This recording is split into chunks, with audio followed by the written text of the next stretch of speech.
today I'm going to talk about a topic that I think is grossly underestimated by people. It's like we know because people tell us that we should do these things, but we don't know until we do it, right? And so for those people that haven't done this or don't really prioritize this, I encourage you to. Now, I'm going to hopefully not waffle on too much today. I'm going to try and keep this shortish so that you can have time to implement the things that I'm going to talk about today. So I'm going to talk about rest and relaxation, okay? We all know that we should rest. We all know that we should relax because people tell us, right? But do you understand why? And do you understand the impact, right? Have you actually given yourself proper rest and relaxation time to understand the cumulative effect of that, right? Because a lot of people rest and relax for 1 or 2 weeks a year, or they have their 4 weeks leave or whatever, and sometimes they don't even relax in those 4 weeks leave or whatever. But they might have a little bit of time on holidays each year, and that's what they think is rest and relaxation. Well, it is, sure. But part of that is also recovery, right? We want to truly rest and relax, not just try and recover from the year once a year.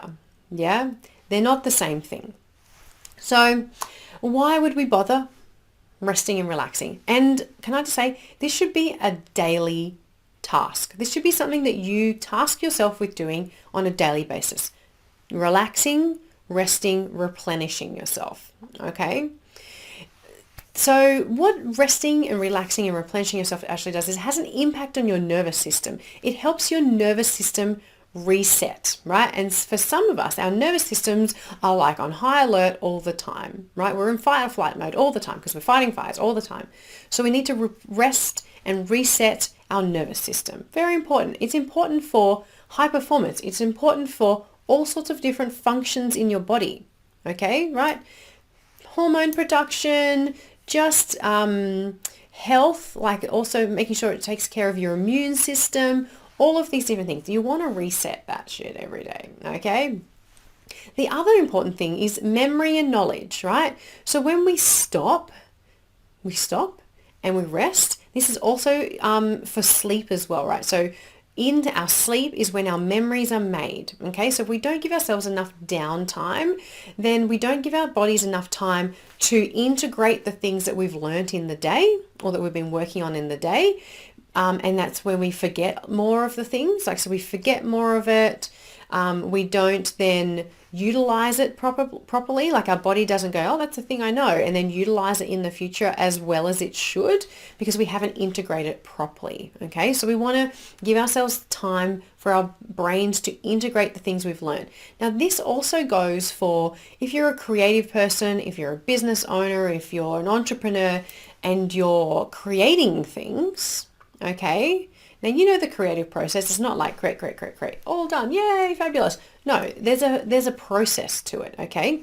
So this rest and relaxation stage also helps you, your brain, turn over all the things that you've been thinking about and then come up with new ideas or a twist on that idea that you had before, or, you know, work out the answer to a solution, to a problem that you've had, right? The solution to a problem that you've had.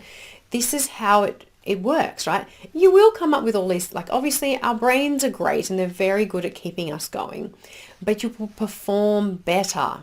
Your level of performance is better. You're more productive, right? Because you actually speed up when you've had rest and relaxation time. So in your on times, you actually work faster and more focused if you have rest and relaxation. If you're on all the time and never have any downtime, we're actually working at a slower pace than we're capable of. Okay, so that means we have to work longer hours. We don't come up with good solutions. We don't come up with solutions sometimes at all. So because we're too busy just moving through, we never stop and give our minds a chance to kind of go, oh, is that the best thing to be doing right now? Should we actually be doing that? Maybe we could do it differently and do less of it and do it better and all of these different things. And that's what rest and relaxation gives your mind and body the chance to do. Sounds pretty important to me, right? As business owners, entrepreneurs, executives, I think that's pretty important, right?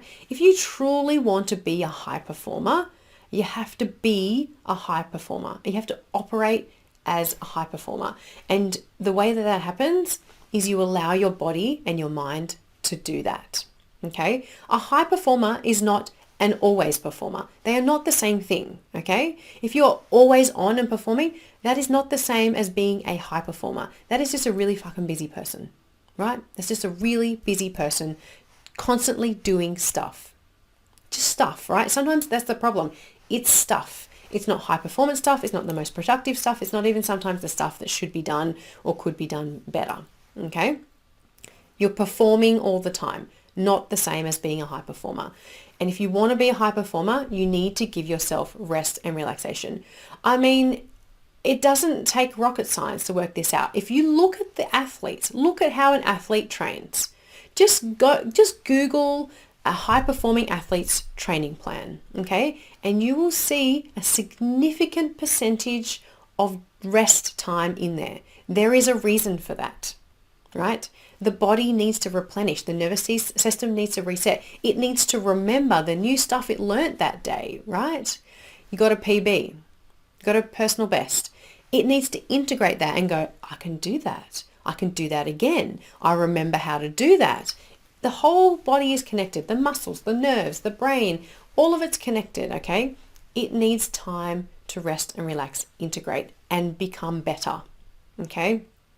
So that's why rest and relaxation is so important. So how do we do it? Well, it's different for everyone. I'm not going to lie. And sometimes you need to find the things that work for you. Okay. And like I said, I would like you to do this on a daily basis. So maybe on a daily basis, it's simple as just switching off devices. I'm going to give myself 10 minutes to stretch. I might do a meditation. I'm going to read a book, might have a bath. Some people love a bath. Water is a great way to reset.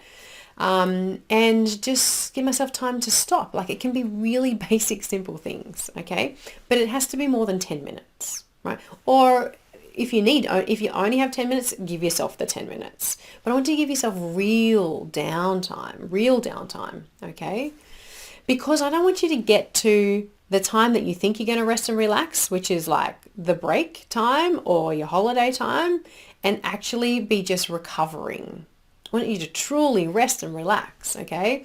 And the way we do that is we cumulative build up our ability to do that. Every day we give that to ourselves.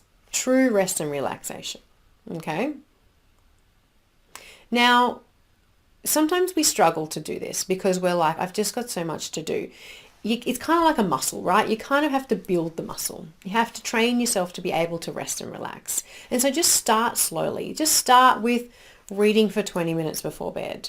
Just start with having a little stretch and then build on it, okay? So just start slowly, okay? And then sometimes you'll be like, I can't stop. There's this thing that's weighing on me. I can't stop. And I have that. Like sometimes I'm like, okay, I've stretched, I've meditated, I've read. This thing's still weighing on me. And sometimes you just got to do the task. I get that. Just do the task, get it off your shoulders, do the task so that you can rest and relax. I get that, right? But it's a balance, right? And I want you to consistently build this into your day. Train yourself that this is okay. Like I used to be, one of those people that worked 90 hours a week. And so I would get to my holiday and it would take me a week before I've actually stopped and wound down. And then I'm like, but I've only got like a couple of days left on my holiday now. What do I do? Like I'm resting and relaxing because I've just had to like reset myself over a whole week because that's how I've got a year's worth of reset going on here instead of like actually getting to the holiday and going, I'm ready to go. I'm ready to rest. I'm ready to relax. I'm chilling like from day one, like truly chilling.